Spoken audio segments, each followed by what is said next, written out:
So basically, I'm just using augmented reality as a platform because augmented reality, I was probably the first company in Hong Kong doing augmented reality, but at the same time, I'm working with a lot of overseas companies to use Hong Kong as a springboard, using technology from overseas to get into Hong Kong and China and all over Asia.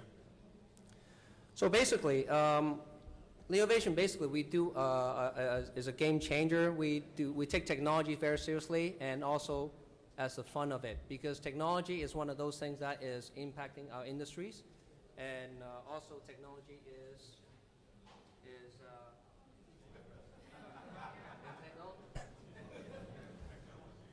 and this is technologies, okay?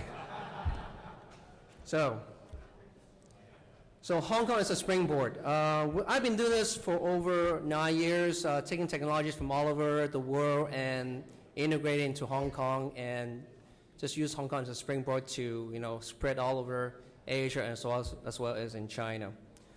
And this is a very classical example of what I did for Ocean Park in Hong Kong. This is a theme park things. We use a motion sensor technology from Atlanta. Company's called PlayMotions.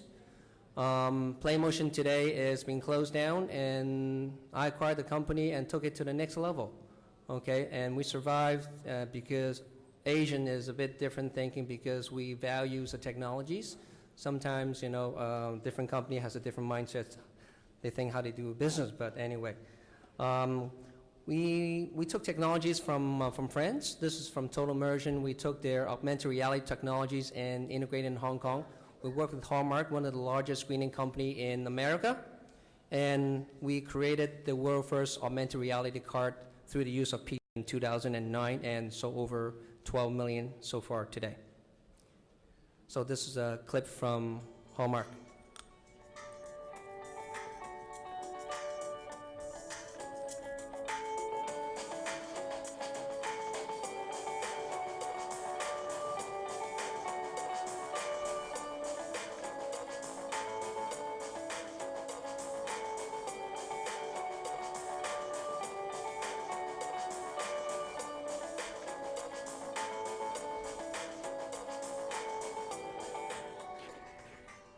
Okay, so again, Hong Kong market has, my company has been working with licensed character from the United States, from Marvel, from Disney, from Peanuts, etc., etc. Again, the reason they use Hong Kong as a springboard is because, and we chose to work with us because we value the intellectual properties. I remember back in 2009, Disney sent two executives down to Hong Kong to my company, just basically do not an audit, but basically work with us, make sure our systems are in perfect conditions, not because these are just PC, but it's the way we kept the intellectual property in-house and not to leak into China or elsewhere around the world. This one, again, we work with Hot Toys and Disney on the Iron Man 3 launch. We created holographics as well as supplementaries for the launch of Iron Man 3 in Hong Kong. Again, we had the privilege working with the best talents in the entertainment industries to create the holographic effects in the Hong Kong exhibitions. This one is augmented reality. Because augmented reality, we're dealing with physical space, and we created the first dinosaurs in China. This is a 3-storage dinosaurs through augmented reality. We work with a company, licensed technologies from UK, and worked through Hong Kong and springboard into China, into one of the busiest malls in Beijing. Again, we work with physical and digital. This is the longest interactive space in Hong Kong. Again, we use technology from Germany. So we can see in Hong Kong, we use Hong Kong as a platform to launch our technologies before we go into China. So these are some of the countries we work with. So America is not a stranger to me. We work with Taiwan, Germany, Finland, Denmark, French, Japanese, and of course the UK to use Hong Kong as a springboard to take technologies, integrate it into Hong Kong, and push it into China. So what's augmented reality? Again, this is from F-16. Basically use both digital and physical to navigate and as well shoot down the enemies, I think. And So another example of how we use augmented reality is through the mobile camera today. You turn on the cameras, and then all of a sudden they will give you some information, something like where McDonald's is, where is Starbucks, where is the next closest Apple store. Augmented reality is on the geolocations to take you to the next level. Is augmenting to the informations onto the camera so that you can navigate through your system. This is the first augmented reality book that I created for a UK publishers in the print area. We created this and distributed in more than 17 countries. Again, everything is created in Hong Kong. Some of the publishers in China are also taking keen in taking this technology in the publishing space because the Chinese market is huge for children. So what are some of the AR used today? Most of them are used in digital marketing, publishing, education, industrial, and entertainment. But the future is in retail space, automobile, military, and medical and communications. So what is all this is basically augmented reality as well as taking the virtual world and the physical world combined as one. This one is, like I said, taking a dress, trying to augment on top of you. This might look kind of silly, but in the future, you'll be wearing a dress, if you're a man, at home, if you want.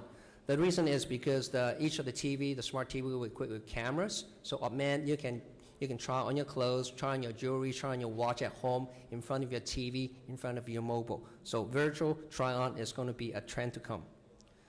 Next thing is, again, navigations is another trend is for driving. But of course, this is for navigations, but some people are going to use it for advertising. Forget it, okay? You're going to get the people killed, and the insurance is going to go up. And of course, the militaries are trying to use augmented reality to, trying to look for the enemies, trying to look where to shoot, and they're creating these crazy contact lenses with all these screen inside this contact lens, trying to pop this into your eyes. Forget it, right? But that's the future. And on top of that, trying to get an intern, trying to cut you open through augmented reality, where to cut, etc. I mean, in theory today, it's not going to happen. But in the future, the augmented reality or the image processing for precision is going to increase the healthcare areas as well.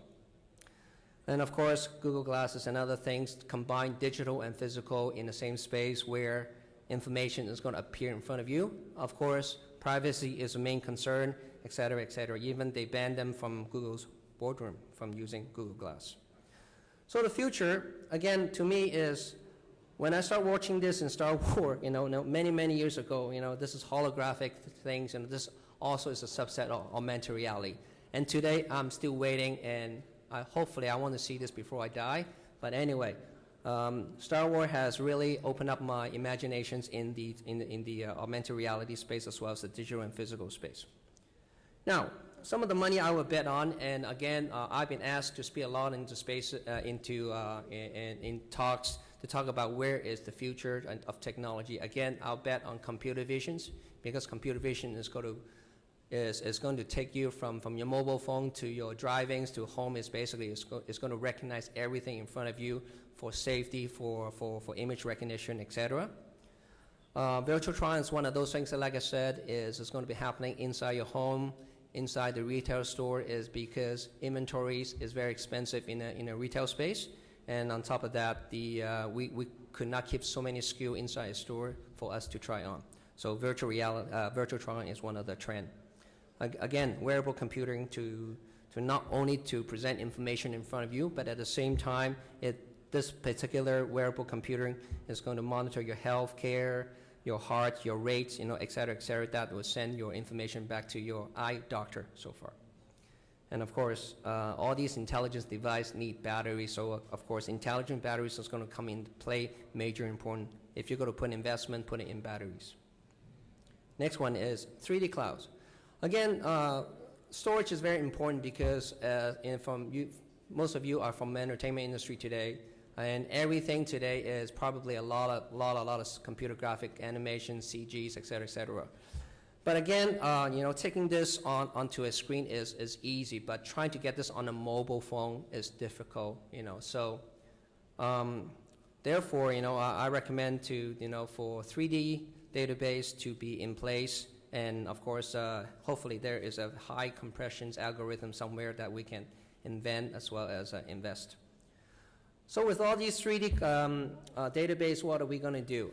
Again, from McKinsey Global Institutions, they talk about by 2025, taking this 3D informations and drive it into a physical properties. Again, this is a $4 trillion in sales of consumer products that is used for 3D printing. So 3D printing is another area that combine the digital space and physical space is very, very important. And of course, print electronics, again, this is another printing technologies, taking the digital space and print it on a physical product. Your iPhone or your iDevice is going to be printed right in front of you in your own desktop in the very, very future.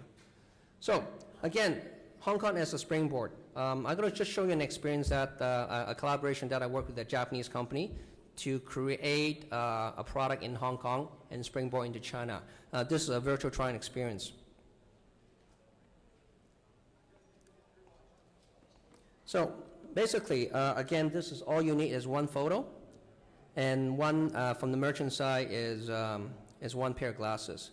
I just basically take a model, not take a photo. I select the colors as well as the eyewear. And of course, this photo of this female here is basically pretty much alive. Okay, this is real time. You can see it. You can see her head is moving up and down, left and right, and she's blinking. If you look at the grin very carefully, she is smiling at you a little bit, very naturally. This is all done with one images. Of course, for retail space, because of augmentations in the physical space as well as the virtual space, I can change my glasses, change my lenses, but at the same time I can press it and I can shop.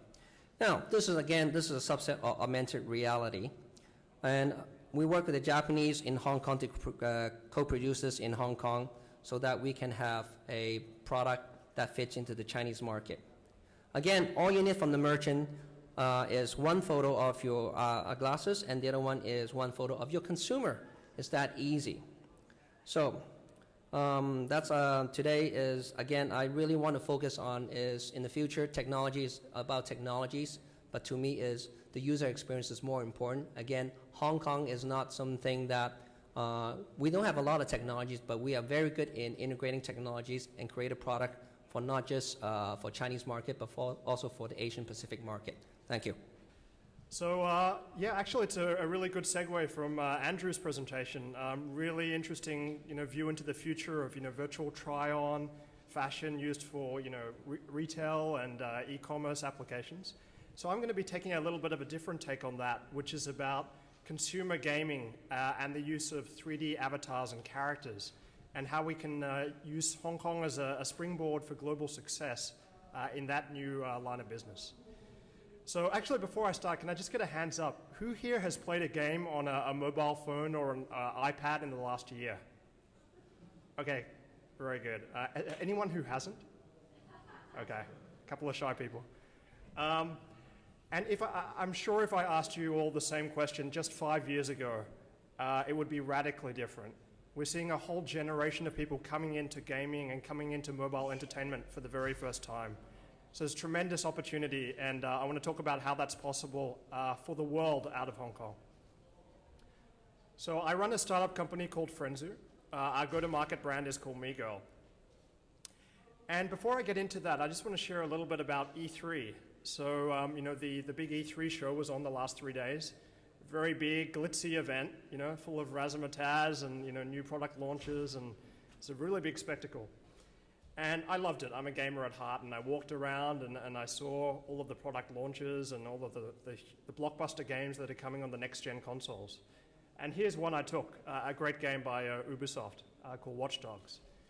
Fantastic game. And nearly all of the games are, action games, shooting games, racing games, games for guys, games built by guys for guys. And they're fantastic quality games. But there was very, very little which is for the rest of the world, the other half of the planet.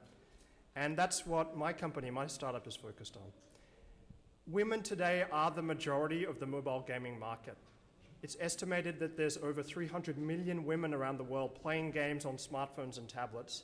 And yet I could count on one hand the number of companies making high-quality 3D games for that market. But there's literally thousands of companies targeting a broad market or a male-specific market.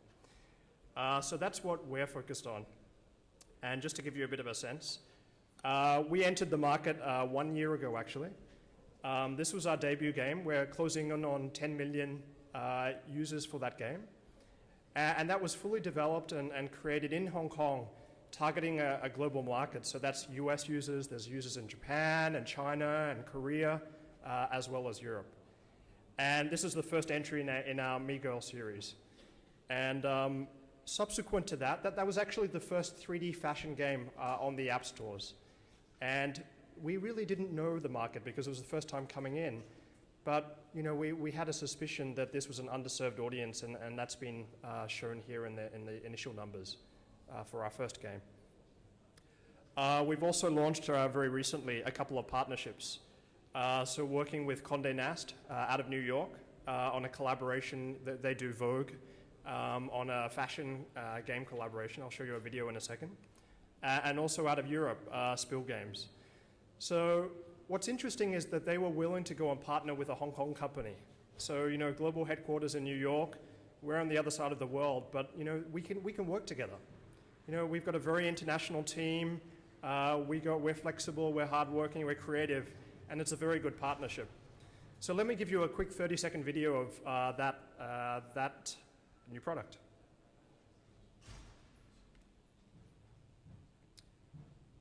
And there is no sound here, so just bear with it. Let me just get that going. Get the sound? Yeah, that's on sound.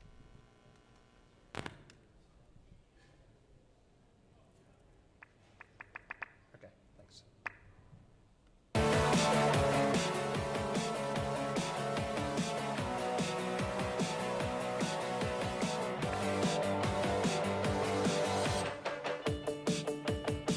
Game. This one's particularly targeted towards teen girls, and it's the fantasy of working in Condé Nast as an intern and working your way up the styling hierarchy to eventually be styling superstars, celebrities, fashion editors, and so forth. So that was a really fun partnership that we did together with them, and you think across the world it would be difficult, but no, it was actually a very smooth project. From the very first contact, which actually was just a couple of miles down the road, at E3, where we actually made the first contact, through to actually launching the app was less than 6 months. So, these partnerships can work very well.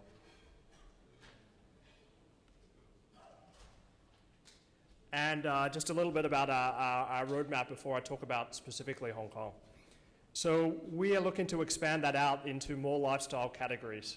So starting with fashion, moving into relationships and dating, into celebrities and stardom, travel, well-being, into the casino and virtual gaming space, as well as other lifestyle categories in the future. So we're really excited about that. But let me talk about how we actually got it off the ground and how we actually started that. So why Hong Kong? Now, Hong Kong you don't really think of when you think of like mobile games. You probably think of San Francisco or perhaps Korea and Japan. But Hong Kong is actually a growing force in digital entertainment, in mobile apps. So why is that the case? And I'll talk a bit about how we build our team up. So we're close to 30 people now. We were only 6 or 7 people a couple of years ago.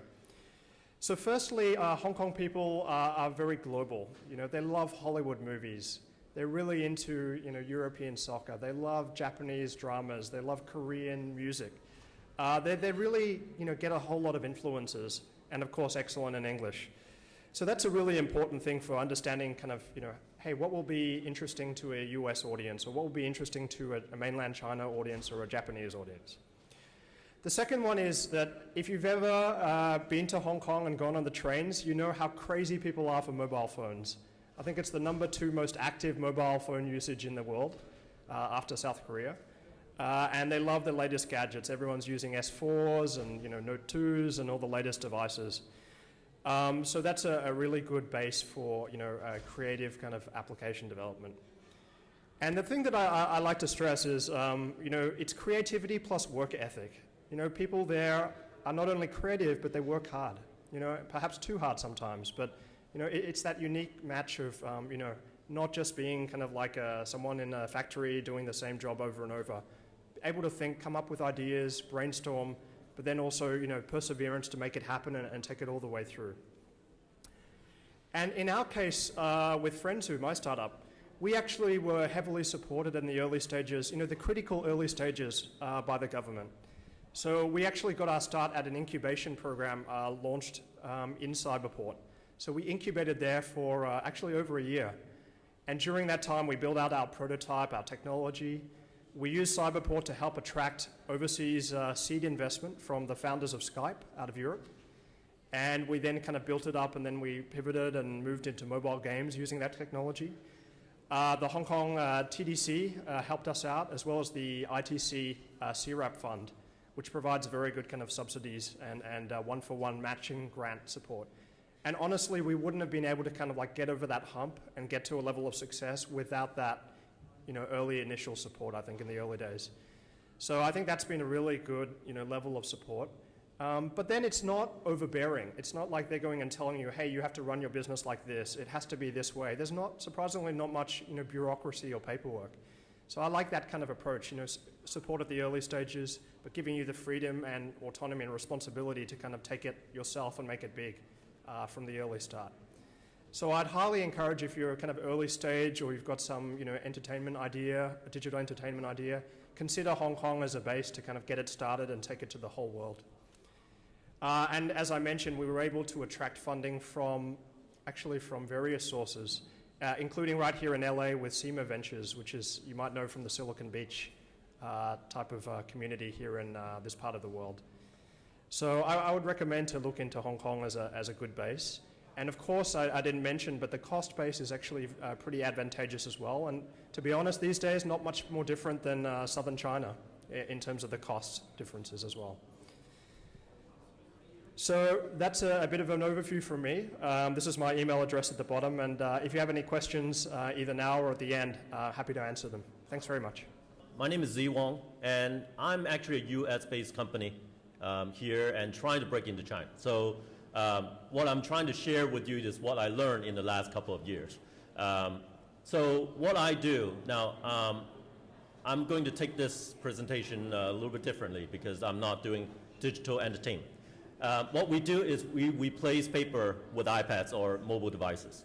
So, and our solution is being used all around the world. So every month, we process over 2 million transactions, which is like saving 30 tons of paper a month. I'm going to go through a number of cases that we help, and then go into why we do what we're doing and why Hong Kong is good. So we work in the hospital. You see a lot of paperwork in hospitals we're replacing. We also work with the Navy to track bombs. We help deliver patients to hospitals using GPS. We work with a lot of local governments tracking their arts and their liquor. We also help issue traffic tickets. If you drive too fast, it will be a very easy process, change from a couple minutes to write you a ticket to just like 10 seconds. Now this project is in Australia. It's a house inspection. It's 50,000 home. It's like this is one of the inspection, is a sophisticated inspection. These are some of the projects that I'm very proud of in the third world countries. And we help people deliver goods to this part of the world, improve transparency and monitoring. So these are youth helping collecting data and using our technology helping CRS and World Vision delivering goods to those parts of the world. Now this is an entertainment forum, so I have to dig up some of my entertainment customers. So Miller 64 is one of our customers, and they run marketing events. So what they use our technology for is to collect information about their customers. And as you go run in these treadmill that they are trying to promote Miller 64, they collect your email address, trying to send you promotion stuff. And we'll also use in this year's South by Southwest, and the picture in the corner there is a Ford Motor racing car. So again, all around the world in different types of data collection. Now this one is in UK. It's one of the many entertainment-related projects that we've done. And I'm going to show you, I think, a 15... On Ocean Outdoors Eat Street screen at Westfield, London, where it entertained shoppers over the weekend preceding the film launch. Created and produced by Grand Visual, using Mosaic software from Shoot Hill, the interactive billboard encouraged fans to become part of the poster. A team of photographers were also on hand over the weekend to help snap passers-by who wanted to star on the big screen. The photo feeds were delivered to the screen within minutes. So the people taking the picture, delivering it is our part. So I want to go back to what we do and why we are doing business in Hong Kong. Again, we move paper to iPhone, iPad, iPod touches, Android devices, and we're being used all around the world. Now, however, most of our customers are still, I would say, English-based. So UK, US, Australia, Canada, some German. So naturally, our road to world domination should look like this. Naturally, we should go Canada first, and then go to UK, go to Australia, and go from there. Now, I like to say I don't like to do things that make sense. So I step back and say, well, I look at the world of IT, and this is what I see.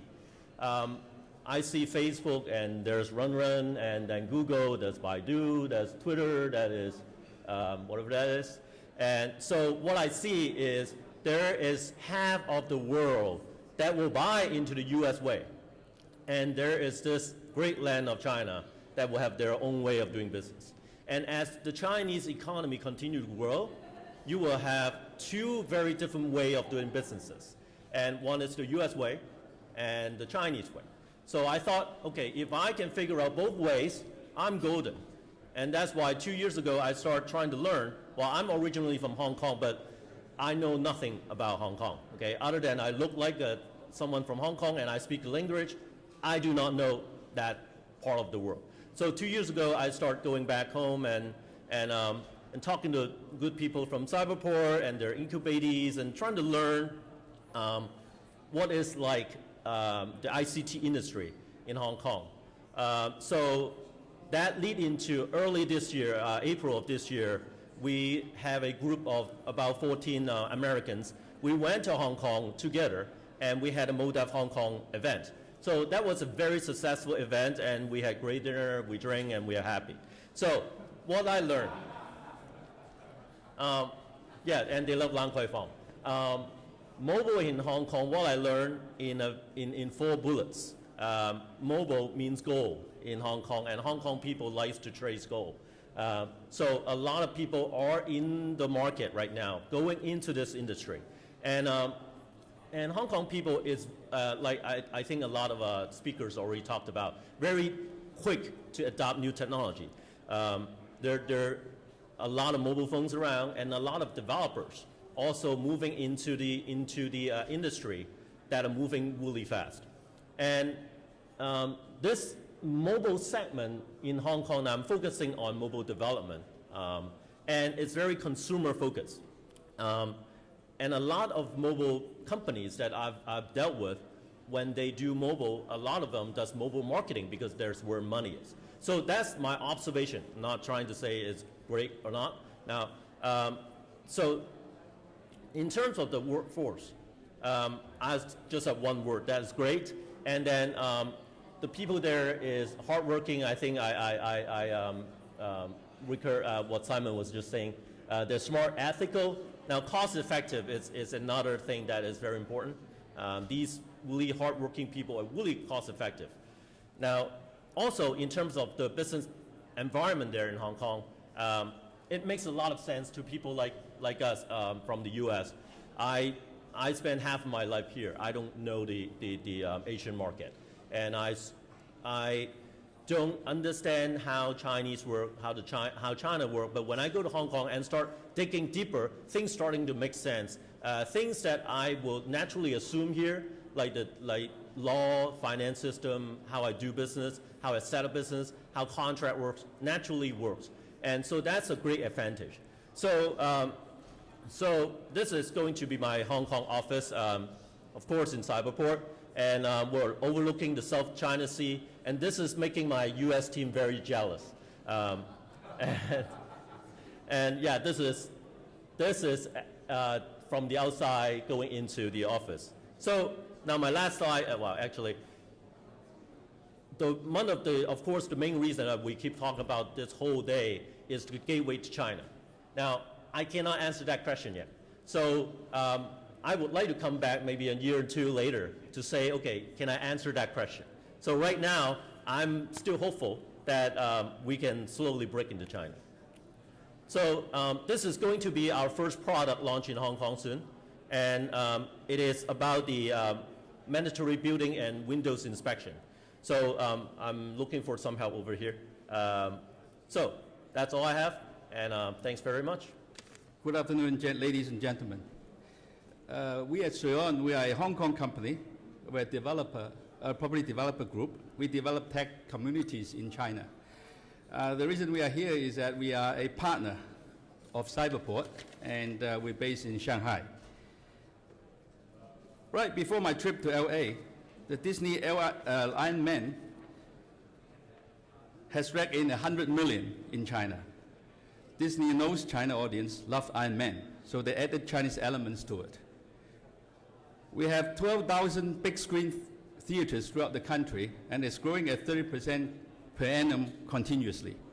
The annual box office in China is US dollar 2.7 billion.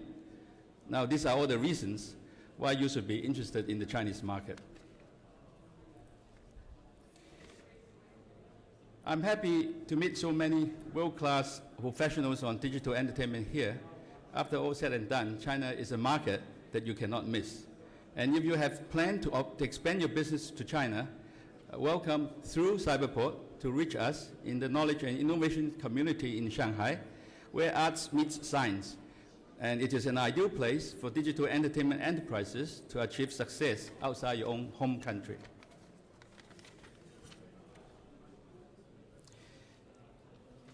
Our Knowledge and Innovation Community, KIC, is located in the Wujiaoqiang subcenter in the Yangpu district of Shanghai. It is surrounded by over 10 universities and over 100 research institutes. KIC integrates both the scientific innovations of the US Silicon Valley and the cultural vibrancy of Paris Left Bank. And we aim at establishing a multifaceted knowledge community to provide a total work, live, play environment where people from campus, from community, and from tech parks can perfectly mingle and communicate to inspire and implement new ideas, concepts, technologies, and business models with different partners. KIC now is home to more than 300 enterprises with more than 6,000 talents working there, among which small and medium companies and technology startups make up for over 80% of this community. We have Fortune 500 companies like EMC, VMware, IBM, Oracle, and Deloitte. And we also have our own incubator InnoSpace to help ICT startups to grow. Meanwhile, KIC has become a platform for cultural exchange regularly for organizing various cultural activities, promoting communication and enriching community lives. A 300-meter-long boulevard directly leading to Fudan University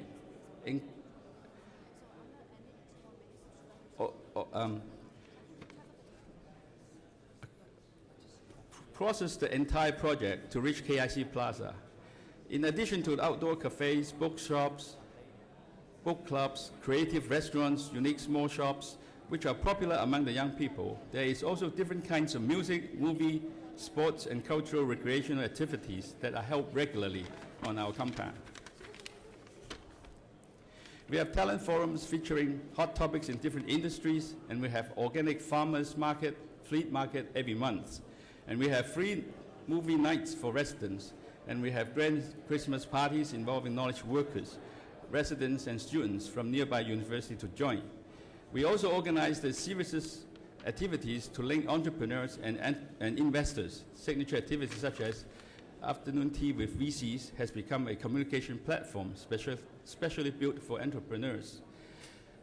KIC and Cyberport have been working as strategic partners for many years. During this time, we have deepened our understanding of each other, and our relationship has been proven to be a win-win one for both parties.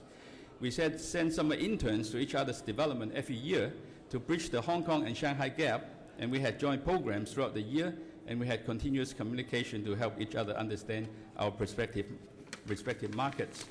We believe Hong Kong Cyberport and Shanghai KIC is an ideal place for digital entertainment enterprises to expand their business outside the home country. We have established a comprehensive ecosystem to help companies grow and expand. It integrates its resources from government, famous universities, overseas organizations, industry associations, and venture capitals, which will certainly nurture the future company in a sustainable way and continuously develop it into in the long term.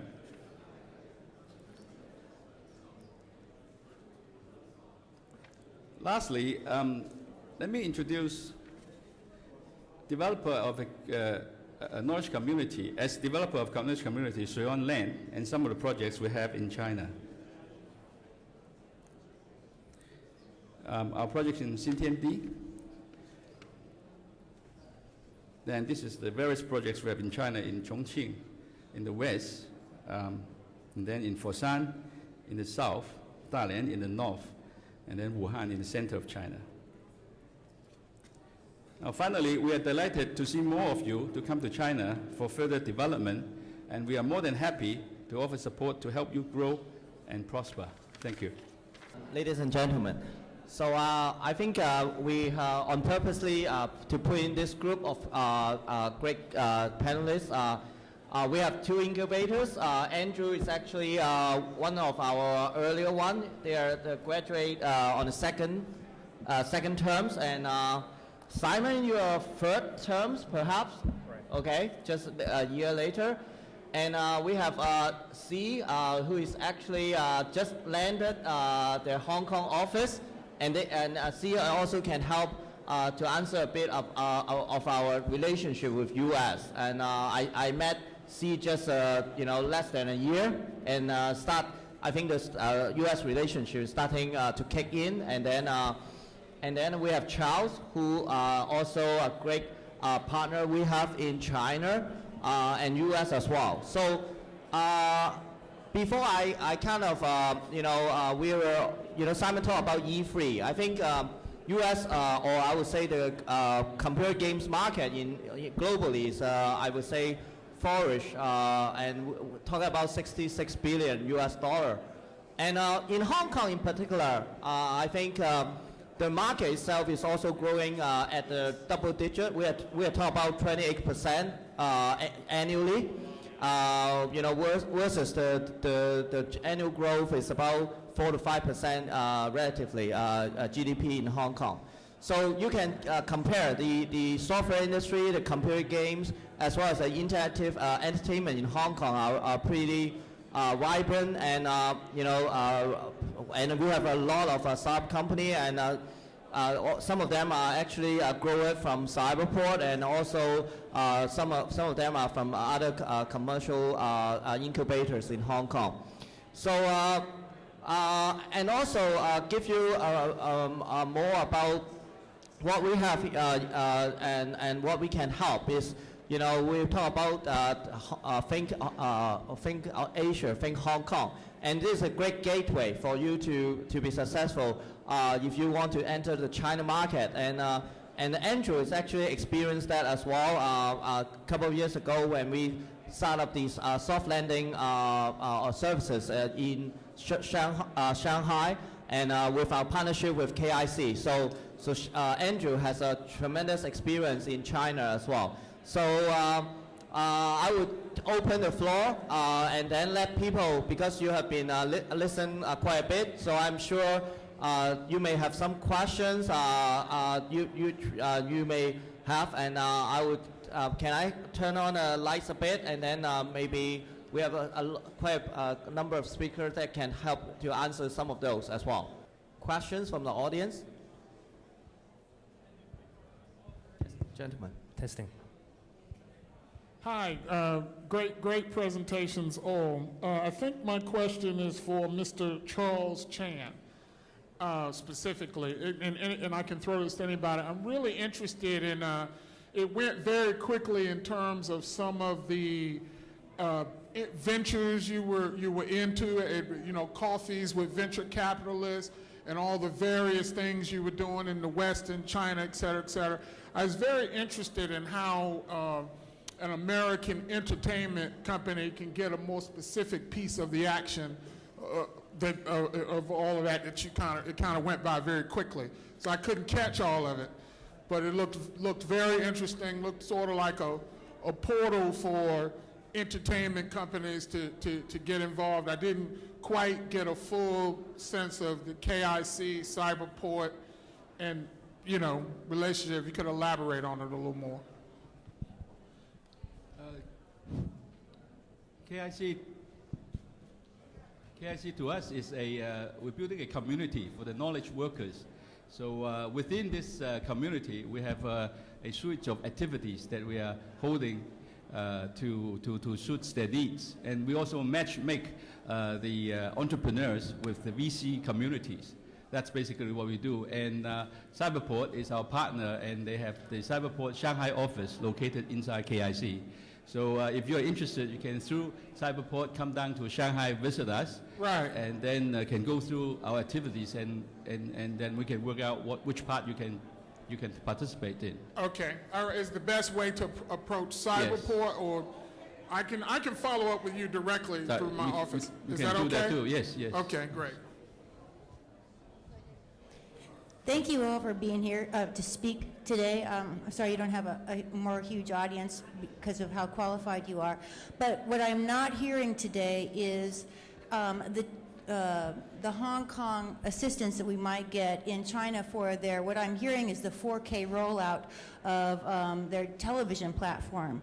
So I don't know if any of you can speak to if there's qualified groups in Hong Kong that can speak to the higher resolutions that might be afforded by China. 4K, only you. So, I was 2 weeks ago. I was in China, and then actually I met the SAF people, who is actually the technologists who is talking about the next generation of broadcasting. So, but 4K is not in their agenda yet, unfortunately, you know. So, but they are talking about the next generation of digital broadcast. They are formulating a strategy right now, and then they are solicit feedback. So they'll be they're looking into it. That's in their agenda for sure. But I did ask the same questions. Is that 4K is in their agenda? But they said, they are looking in the much bigger sense. Okay. So I hope to answer your questions. Okay.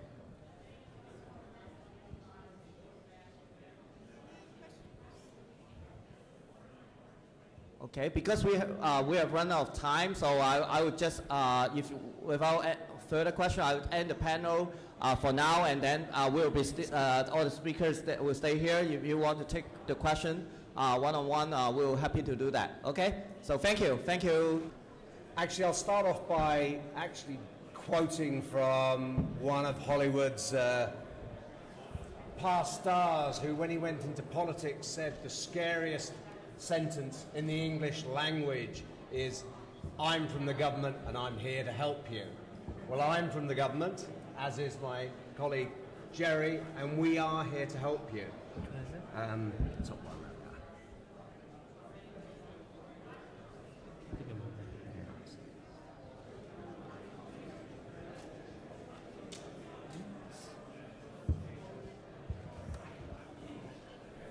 So, I work for Invest Hong Kong. Invest Hong Kong have a very simple role, and that is to help foreign-owned companies establish in Hong Kong. And what you've heard this afternoon, whether it's film, digital entertainment, or any other industry, it's that you've got to come and set up in Hong Kong to go to China and to go to other parts of Asia.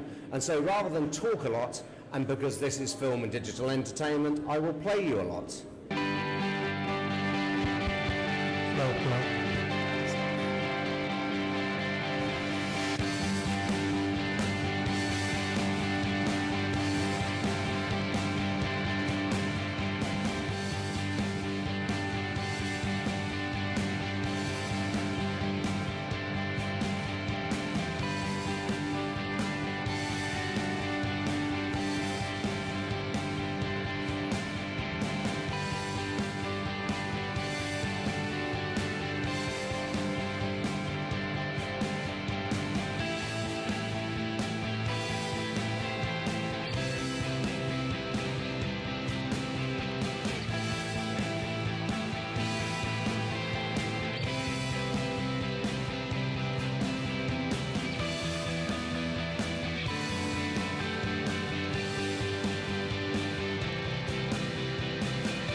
So that basically sets out very simply why companies go to Hong Kong and what are the advantages. And this slide just really covers all of those. And there are specific things from the film and digital entertainment industry. It is access to talent. I know later this year there's going to be a major computer graphics conference in Hong Kong at the TDC's CEC, and people will be coming from all over Asia to look for talent from Hong Kong, because Hong Kong is the place that has the creative talent. And you can see here a number of the universities, both homegrown and from abroad. We have our first private university from Savannah, the Savannah College of Art and Design. So, you know, there's more and more happening in Hong Kong to bring more creative talent. Digital entertainment. Well, you know, you've heard a lot about from the speakers on the last couple of panels. You know, there is a huge growth in mobile game users. 336 million mobile game users potentially by 2015. That's a great market to go after. It's the second largest games market in Asia. It's the fastest Asia Pacific's the fastest growing region. All these things, when you put together the Hong Kong advantages with the business opportunity, that's why you need to come to Hong Kong. And we've had a number of companies already come here. Film. You heard a lot about this in the first panel session. I'm not going to repeat that. It is the film capital of Asia, and the growing interest in the cinema in China means there's good opportunities. We've had a Japanese investor come to Hong Kong doing a joint venture with a Hong Kong company to open cinemas in the mainland. And as you heard, Celestial Tiger are there, Katagawa are there as well. So what do we do? And Invest Hong Kong offers a free service to help foreign-owned businesses set up in Hong Kong. So whether that's the provision of basic information, that you need to start off a business plan and get yourself thinking about Hong Kong, or whether it's the governmenty issues, you know, work permits, visas, schooling, licenses in certain industries. We do free PR and press for our clients, and if you look at our website or in the brochures that we've been handing out about our American case stories, you can see design companies like Herman Miller have established in Hong Kong and been very successful there. We also run networking events and introduce service providers. All of this, it's not about putting money in, it's about taking cost out, making Hong Kong a very simple and easy decision as far as a business location in Asia. So please get in touch and please let us help you. Thank you very much indeed. The challenge of being the very last speaker in a long day is, of course, everything has been said by the other speakers. And the trick is to find something that appears to be totally irrelevant and therefore not to be spoken by others, but nonetheless makes some sense at the end of the day. So that is what I shall do, or attempt to do, for the remaining few minutes of this particular session. Which is the video or? No, hold on, this is Jerry Liu, this one. This one? Yes. This one, yes. This one? Yes. How do I advance the Right. PowerPoint? Give me 1 second. And right Okay, how? Okay. left and right. Okay, so, ladies and gentlemen, the topic is why film and digital entertainment industry players choose Hong Kong. Now, I have to assume that at this point in time, for those of you who have decided to stay, you might already be a convert. And I would venture to say something to the effect that should you decide to make that leap of faith, what would you find by the time that you get to Hong Kong? What sort of community would you be a member of? And what sort of a creative industry cluster would you be part of that? So some big numbers, but these are in Hong Kong dollars, so to convert them into US dollars, simply divide them by 8. The entire creative industries of Hong Kong would have generated value added of close to 11 billion US dollars 2 years ago, and would have accounted for 4.7% of Hong Kong's total GDP. The important thing is not only does it denote a nearly 16% increase on a year-on-year basis, what it says also is that if we take into consideration just the contribution of film and digital entertainment, their share among the entire creative industry pie, it's close to 40%. So film, computer softwares, games, and digital contents are important creative industries in Hong Kong.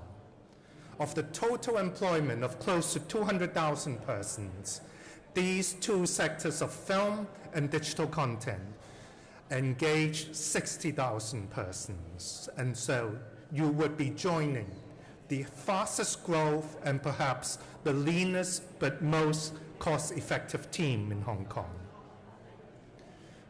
And what you would find, of course, is aside from all the possibilities among the marketing ventures, the fact is the government is there to help. Like Andrew said, I'm from the government, but my job is to help with the creative industries in Hong Kong. The office that I am in charge of, Create Hong Kong, was set up only 4 years ago with two distinct objectives. The first is to build Hong Kong into a regional creative capital. Now, the important thing is China, of course, is important, but so is the rest of the Asian region. So when we talk about and think about all the possibilities and all the efforts that we apply to the China market, at the same time, the government also has a balanced approach to focus Hong Kong as a center for the rest of the Asian economy to also participate in the area of creative industry. I shall have example for you later on. The second, of course, is our projects or our support aims to foster a conducive environment in Hong Kong to facilitate the different industry development of the creative disciplines. And that means cash and subsidies.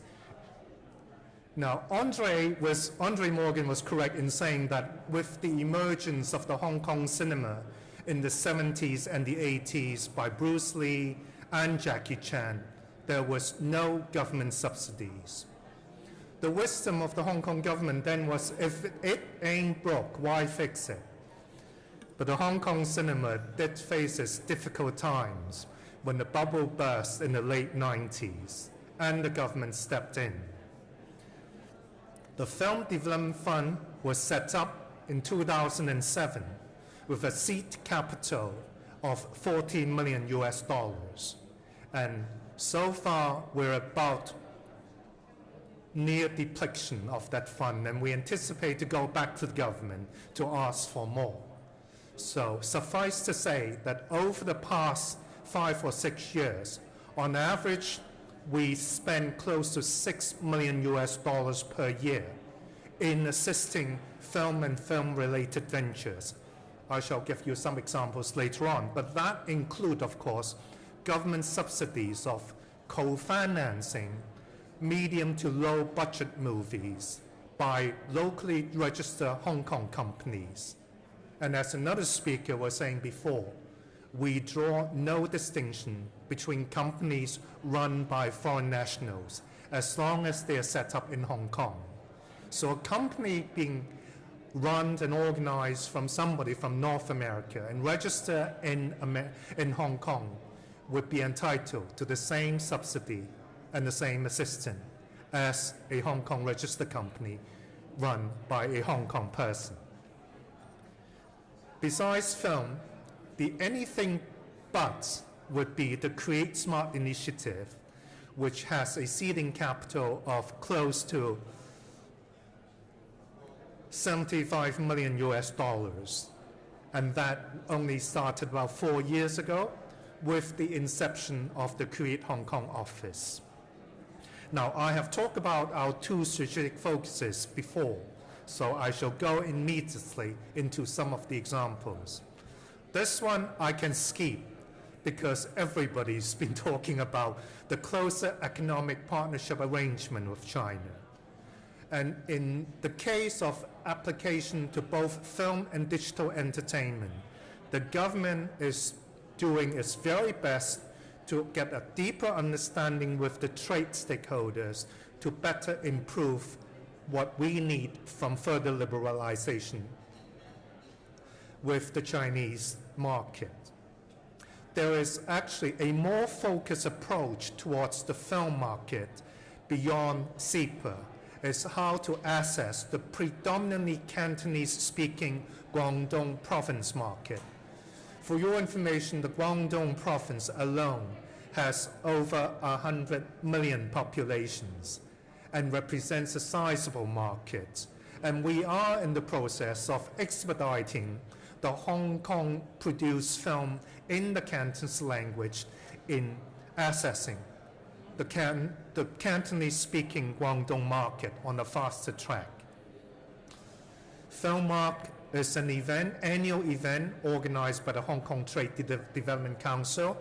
Various speakers have reference to that. It is the world's 2nd largest film trading conference and Asia's the largest conference.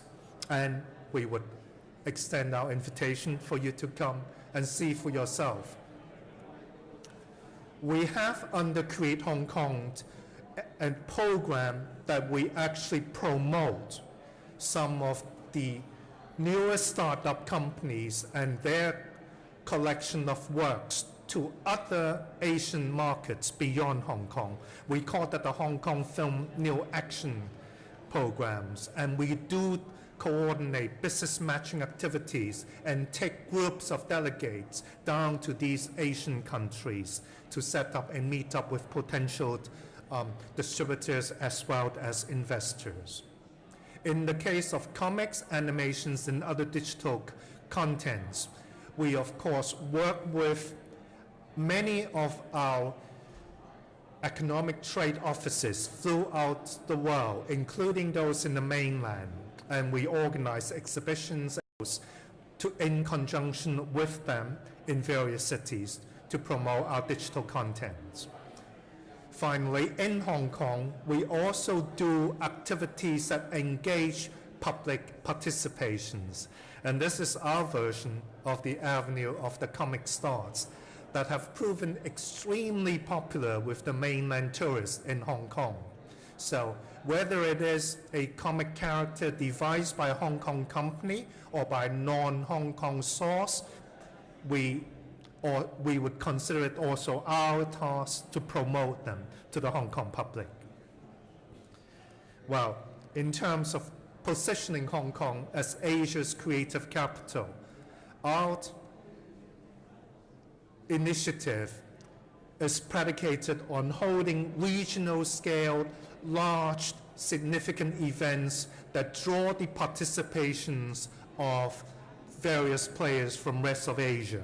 This is the Hong Kong Film Awards, which is Hong Kong's, of course, own version of its Oscar Award for Hong Kong films.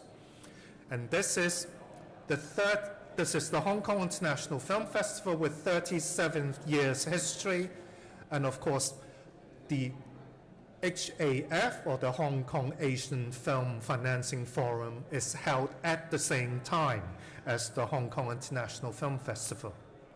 And so does the Asian Film Awards.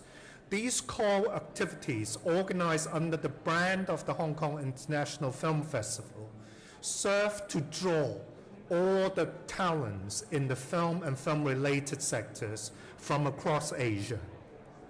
We do the same thing with our own version of Eurosong contest in the form of the Hong Kong Asian Pop Music Festival.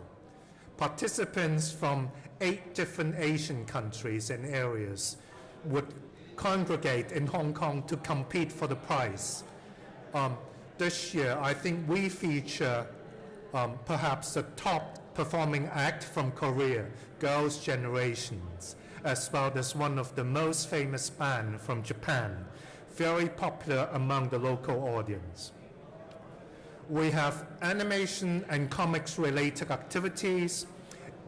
For 2013, our key initiative would be a 2-month-long initiative involving 8 different core programs surrounding the comics and animation theme.